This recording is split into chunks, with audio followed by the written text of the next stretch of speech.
Okey, baik, saya akan tunjukkan bagaimana cara kita nak sambungkan microstart ataupun start module kita ni pada robot. Okey, so robot ni sebenarnya dia terpulang kepada siapa-siapa robot jenis apa-apa, asalkan dia menggunakan board maker ni semualah. Alright, okey, so untuk siapa yang dah ada robot, kita kena buka dulu. Okey, ini adalah yang kita dah pasang lah. Ini akhir dia. Tapi saya buka dulu.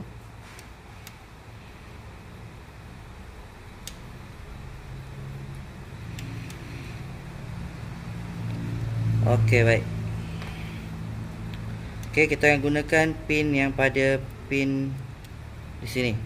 Okey, pin di sini kita boleh kata pin yang sama dikongsi dengan button start. Alright.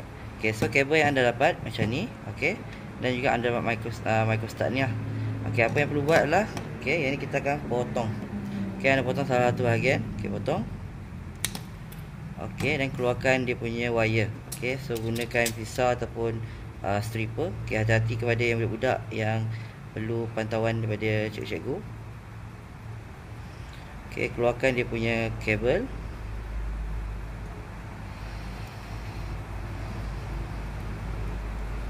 Okey, pastikan wire tu di inilah, pusing-pusing bagi dia tebal sikit. Okey, kemaskan dia.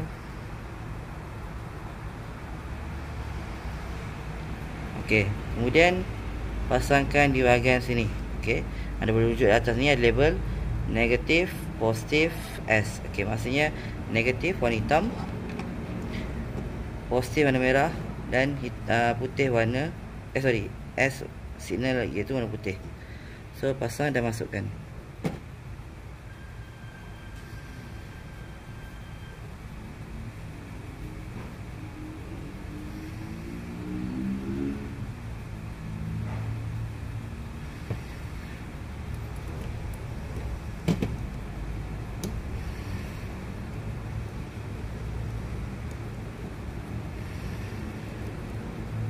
Okey, kunci dengan kemas.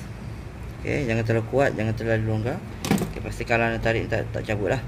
Okey, so sambungan pertama untuk sini, dan sambungan kedua adalah pada microstart. Okey, anda boleh lihat di microstart ni ada label 0 positif S. Di mana 0 tu adalah negatif warna hitam, positif warna merah, S adalah warna putih. So sambungkan pada kedudukan macam ni. Okey, anda pun dah check. Hitam bertemu dengan 0, merah bertemu dengan positif, putih bertemu dengan S. Okey. Okey, so kat sini anda boleh pasang semula casing anda.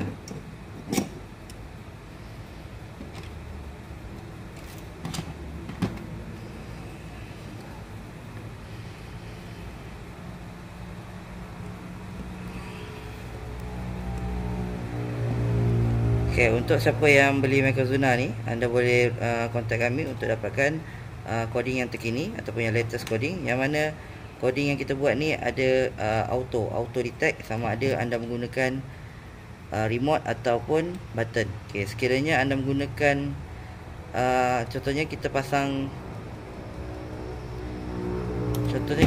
microstart, automatic button tidak akan boleh digunakan. Okey, tapi kalau anda cabut microstart, automatic button anda boleh gunakan. Okey, saya tunjuk contoh sekejap lagi.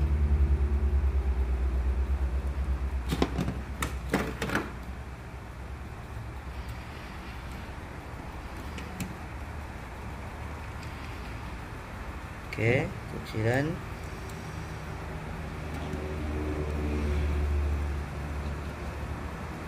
Okey, untuk kemaskan untuk Microzuna ni kita tak sediakan tapak untuk letak ni. Okey, tapi kalau anda nak senang, anda jangan ambil double tape yang silikon, kemudian anda tampal di atas bahagian sini pun okey, tak masalah. Jangan menghalang daripada button on off. Tapi kalau anda letak ke sini pun tak masalah. Begini.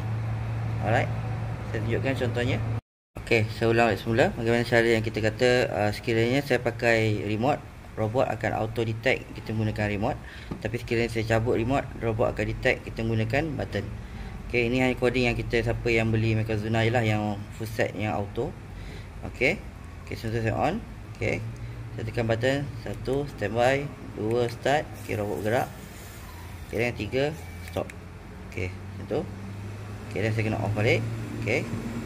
Okey, contoh sekiranya saya cabut ataupun saya tak gunakan microstart ataupun saya nak gunakan button.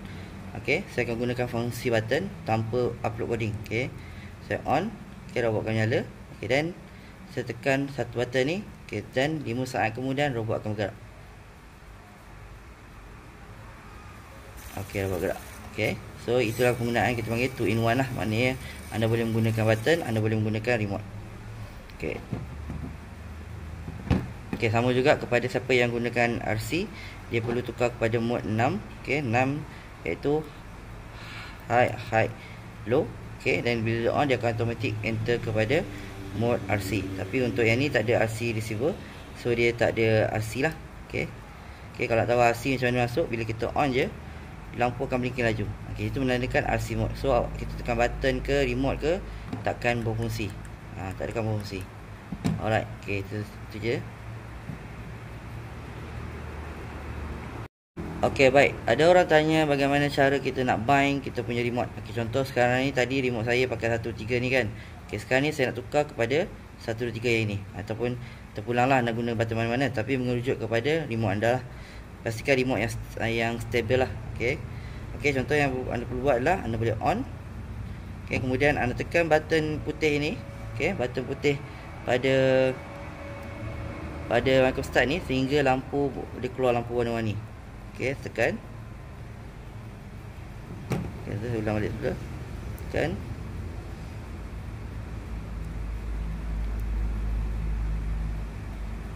Okey, senang. Okey, saya tekan button bind 1. Okey, button bind 2. Button bind 3. Okey, so 1 2 3. Okey, so kalau saya ulang ataupun anda boleh offkan dia. Anda onkan dia. Okey, kita tekan 1 standby, 2 start. So robot akan bergerak. Okey, dan saya akan tekan 3 untuk stop. Okey. Okey, jelas? Okey, so kalau anda rasa nak tukar button lain pun tak masalah. Anda on je. Terus tekan banyak kali sehingga lampu blinking. Okey, contoh saya tukar ni balik. Saya tekan 1 2 3. Okey, so dia record. Okey, dan kita boleh terus pakai sebenarnya. So saya tekan standby. Tekan 1, so robot akan bergerak dan kita tekan 3 untuk stop. Alright.